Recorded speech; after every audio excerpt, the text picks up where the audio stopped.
ജയിച്ചു. ഈ കേസില് ക്രിമിനൽ ഗൂഢാലോചന ഉണ്ട്.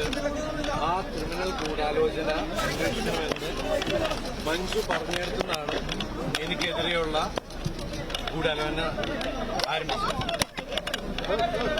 അതിന് അന്നത്തെ ഉയർന്ന ഒരു മേലുദ്യോഗസ്ഥയും അവര് തെരഞ്ഞെടുത്ത ഒരു സംഘം ക്രിമിനൽ പോലീസുകാരും ചേർന്ന് ആണ് ഇങ്ങനെ നടപടി ഉണ്ടാക്കിയത്. അതിനായിട്ട് ഈ കേസില് മുഖ്യപ്രതിയെ കൂട്ടുപിടിച്ച്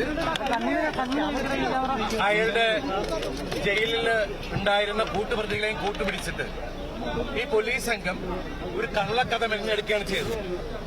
എന്നിട്ട് ഈ പോലീസ് സംഘം ചില മാധ്യമങ്ങളെയും അവർക്ക് ഒത്താശ ചെയ്തു കൊടുക്കുന്ന ചില മാധ്യമ പ്രവർത്തകരെയും കൂട്ടുപിടിച്ച് ഈ കള്ളക്കഥ സാമൂഹ്യ മാധ്യമങ്ങളിലൂടെ പ്രചരിപ്പിക്കുകയും ചെയ്തു. ഇന്ന് കോടതിയില് ഈ പോലീസ് സംഘം ഉണ്ടാക്കിയ കള്ളക്കഥ തകരുകയാണ് ചെയ്തത്. ഈ കേസില് യഥാർത്ഥ ഗൂഢാലോചന എന്ന് പറയുന്നത് എന്നെ പ്രതിയാക്കാനാണ്. സമൂഹത്തില് എന്റെ കരിയർ, എന്റെ ഇമേജ്, എന്റെ ജീവിതം നശിപ്പിക്കാൻ വേണ്ടി ചെയ്താണ്. പക്ഷേ ഞാൻ പറഞ്ഞോട്ടെ, നിങ്ങൾ 9 വർഷം പറഞ്ഞില്ല.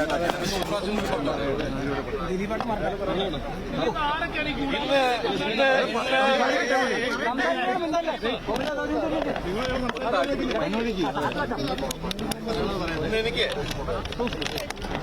എന്റെ കൂടെ നിന്ന എല്ലാ കുടുംബാംഗങ്ങളോടും, എന്റെ സുഹൃത്തുക്കളും അവരുടെ കുടുംബങ്ങളോടും, അതുപോലെ എനിക്ക് വേണ്ടി കാണാത്ത കേൾക്കാത്ത ആളുകൾ ഒരുപാട് പേര്, കോടിക്കണക്കിന് ആൾക്കാരെ എനിക്ക് വേണ്ടി പ്രാർത്ഥിച്ചിട്ടുണ്ട്.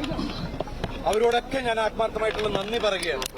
അതുപോലെ ഈ 9 വർഷത്തോളം എനിക്ക് വേണ്ടി അഹോരാത്രം എനിക്ക് വേണ്ടി അത് ആത്മാർത്ഥമായിട്ട് ഡിഫെൻഡ് ചെയ്ത എന്റെ പ്രിയപ്പെട്ട ലോയേഴ്സ്, അതില് നിങ്ങൾക്ക് എല്ലാവർക്കും അറിയാം, രാമപിള്ള സാർ, അദ്ദേഹത്തിന് ഞാൻ എന്റെ ജീവിതം കടപ്പാട് ആത്മാർത്ഥമായിട്ടുള്ള നന്ദി പറയുകയാണ്. അതുപോലെ അദ്ദേഹത്തിന്റെ കൂടെയുള്ള സുജേഷ് മേനോൻ, പിന്നെ എന്റെ കോളേജ് മേറ്റ്, എന്റെ സീനിയർ ആയിരുന്ന ഫിലിപ്പ് ടി വർഗീസ്,